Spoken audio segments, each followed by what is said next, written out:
Hey guys, it's Stoof here. Welcome back to my channel. This video is going to be about plein air painting, but first I would like to announce the winners of the giveaway contest I had on my channel last month. I was giving away 3 of my national park painting calendars featuring all of my landscape paintings of national parks each month. We had 3 winners randomly selected. As long as you guys fit the criteria of being over 13 years old and having a residence in the United States, you 3 randomly selected winners will receive a calendar. So the 3 winners that were selected, YouTube names, we have Joyce Joseph, congrats. We have Kathy N, and we have Sherry V. Congrats, you guys are the winners of my National Park landscape painting calendars. I commented on your comment on that video to let you know that you won. Please email me with your shipping address so you can receive your calendars. And for everybody else, if you did not win, but you would still like to get one of these calendars, you can purchase one on my website for only $20 plus tax with free US shipping. Steph Moraca fineart.com is the website. Thanks guys and enjoy. All right, now we're gonna dive into this week's video. All right, so a couple weeks ago, I visited Ohiopyle State Park in southwestern Pennsylvania. Here I am saying hello. And I did some plein air painting here. Plein air painting is when you stand outside in nature and you paint directly what is in front of you. I'm painting some cascading water over the Youghiogheny River that runs through Ohiopyle State Park. I only gave myself 35 minutes to start this plein air painting. I'm working on a 10-inch by 10-inch canvas, I believe, in this video. And in this video, we're just going to focus on my general process for plein air painting, and hopefully that can give you guys some tips if you are new to plein air painting or if you just want to see my process and kind of compare to your plein air painting process. So to get started with a plein air painting, I set up my pochade box. That is my little stand-up easel you can see here. I will leave a link for this easel in the description under this video. I'm using oil paint for this painting. For my palettes, you can use either a disposable like sheet paper palette, like a waxy sheet paper, but the issue with that is sometimes those blow away when you're working outside in the wind. So another awesome palette is plexiglass because it doesn't break or shatter, but it will hold your paint very well on that palette, and it's easy to clean up when you're done with it. So for this video, I am using a plexiglass palette that is just sitting on the little easel tray there. I got my paints out. I am using oil paint like I mentioned. For the colors I'm using in this video, we have a range of colors. That's one of the great things about painting in plein air is that you have the ability to see a much wider range in color and value when you're painting in plein air versus looking at a photo. When you're looking at a photograph, things will flatten out, but when you're looking at something in real life, there's like extra little elements of color and light that you can see with your eye that a photo cannot capture. And that's how plein air painting is so important for artists, because it can really bring a painting to life compared to working from a photo. And I've actually used plein air painting skills and like little notes, mental notes from plein air painting to fix and make up for the flatness in my studio paintings when I'm referencing photographs. I've learned to tweak my colors and not just match colors to a photo. I've learned to add more subtle variations in the colors and light when looking at photographs. So before you even come to this plein air painting spot, like the day before or 2 days before, you can put a wash down on your canvas. That's that brown color you see on my canvas here. So I just took some paint thinner. I like to use citrus solvents, and I used a little bit of burnt sienna and burnt umber mixed together. Thin that paint down a lot and spread it with a big brush back and forth all over your canvas.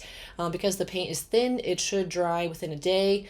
And then whenever I came out to this plein air painting spot, I had this nice wash down on the canvas, and what the wash does is it helps you to match your colors a little bit more accurately to what you're seeing in nature.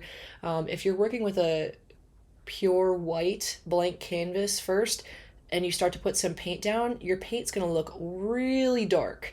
against that white. So by putting that wash down, it helps to not make your colors seem too dark when you first put them down. So it makes things look a little bit, just helps you to start on the right foot and not make your colors too light or too dark, because you're just comparing it to that white background. You're comparing it to a neutral background instead of a white background. To get started with the concept, you see my little viewfinder. That's that little gray square that I was holding up in front of my eyes. And what that does is that helps to frame the scene. So it's a little square you can hold up. This is also available on Amazon, and I can leave the link for this as well. But these little guys help you to just like see where the borders are going to be on your canvas and what is all going to fit into your scene. The tricky thing with these is trying to keep them at the same distance from your eye every time you hold it up, because if you start to hold it closer to your eye or farther away from your eye, then more or less is going to fit into that scene, and you want to sketch it accurately onto the canvas. You want to make sure your angles are right. You want to make sure you have center of the canvas kind of eyed up by holding up that little viewfinder and seeing where center is in your viewfinder. You want to see where your edges are going to be defined and quickly get those down on the canvas first. Once you get like the general concept sketched out, like no details yet, just get the general concept, making sure your angles are accurate and what you fit into that canvas makes sense. The next step is to start to add colors to your painting. So I'm just getting all of my colors out onto my palette here.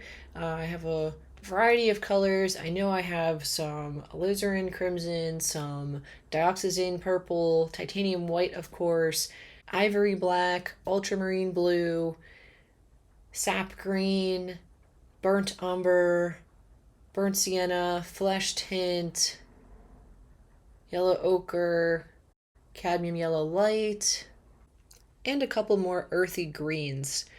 My brushes for today are synthetic flat tip brushes. I always like to use a number 2, number 4, number 6 flat tip brush with longer bristles, so they're generally soft, really great for blending on the canvas. And then I have some shorter bristled flat tip brushes as well that help for pushing paint around when you want a different effect with the brush. I typically don't use liner brushes when I'm doing plein air painting because I'm trying to focus more on the general colors and light rather than focusing on value. And then whenever I bring this painting back to my studio and add more to the painting, that's where I start using the liner brushes and adding more tiny details to the painting.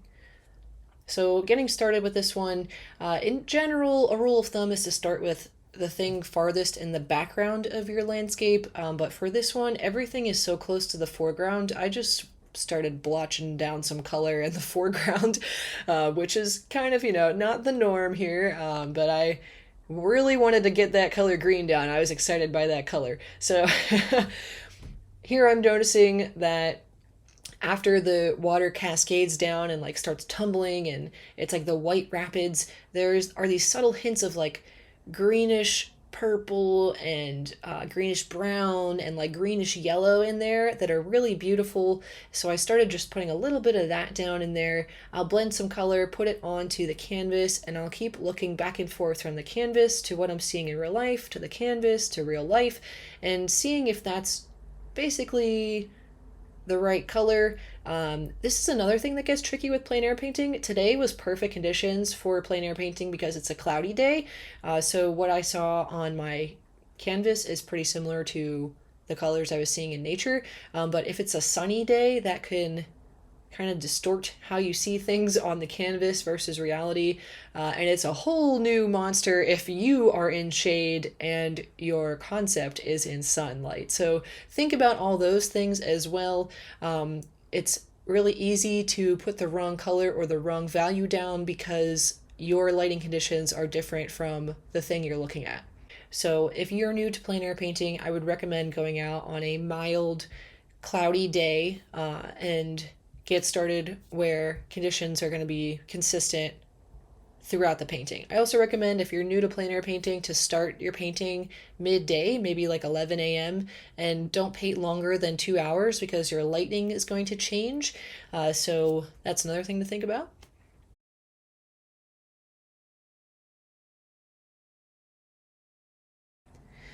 And for the next 30 minutes, I will continue doing that same thing I just started. And for the next 30 minutes or so, I will continue putting down colors and filling in the space on the canvas, just referencing what I'm seeing in nature, and then blending the colors, holding the brush up, seeing if that's pretty close, put some brush on the canvas, see if that matches. And I'm, in general, working with darker values here, looking more for like the shadowy tones rather than trying to perfectly match every single color right away. Since I'm using oil paint here, and I typically work with more of a layering method than a get it all done in one session method, I work with a little bit of the darker values first. So I'm looking for more of the shadows here and not trying to get that perfect highlight of any of the rapids or the white water just yet. I'm looking at more of the shadow colors in those areas, which are still generally lighter in value. So that's why after this 35-minute session, this painting doesn't look exactly like it does in nature.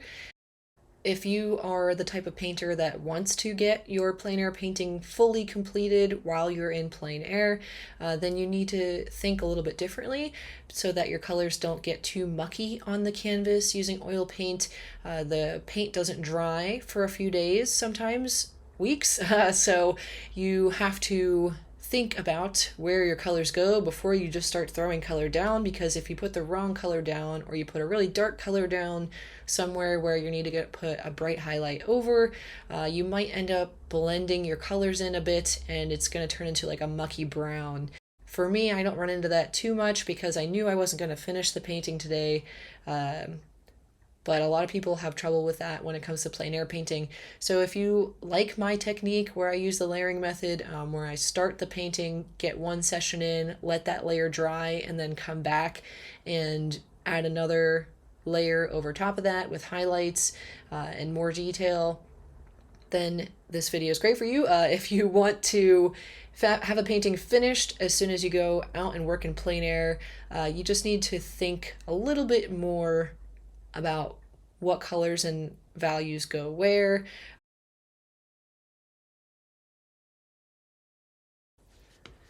Here we're getting close to the finish point of my plein air time.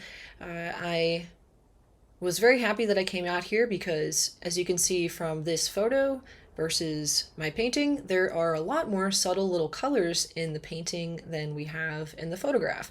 When you're looking at that water running over the rocks before it cascades down, you can see purples, greens, blues, reddish browns, green browns, little hints of ochre in there. So there's just way more color that you can catch in nature than you can in a photo.